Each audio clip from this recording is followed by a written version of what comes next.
दिनांक 23 जनवरी 2026 रोजी होणारे पुणे ग्रँड टूरचे जे इव्हेंट आहे ते बालेवाडी स्टेडियमपासून सुरू होणार आहे। त्यानंतर सिटीमध्ये पुणे सिटीच्या एरियामध्ये राधा चौकपासून एंटर होतील।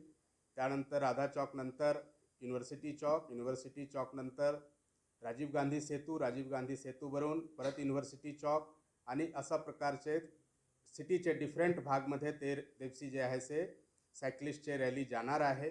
त्यामुळे त्या दिवशी ट्रॅफिकचे जास्त डिस्टर्बन्स राहणार आहे। यासाठीही जे आहे से वाहतूक विभागाकडून जास्तीत जास्त प्रयत्न करण्यात येत आहे की कमीत कमी इनकन्व्हिनियन्स लोकांना होतील।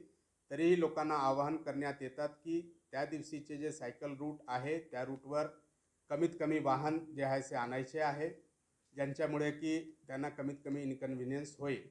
त्या दिवशी जे आहे पूर्ण शहराचे स्कूलला पण बंद करण्यात येत आहे। यांच्यासाठी वेगळे आदेश जे आहे से जारी होत आहे आणि लोकांना आवाहन करण्यात येत आहे की हे इव्हेंट जे आहे आपला पुणेचेच इव्हेंट आहे, त्यामुळे पोलीस आणि प्रशासनाला लोकांनी सहकार्य करावा।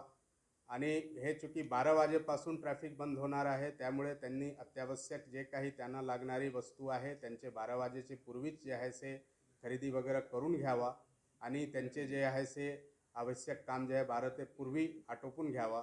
12 ते 4 दरम्यान ट्रॅफिकमध्ये डिस्टर्बन्स येईल, तर त्या दरम्यान लोकांनी वाहन घेऊन जे आहे से सायकल रॅलीचे रूटवर यायचे नाही, अशी त्यांनी काळजी घ्यायची आहे।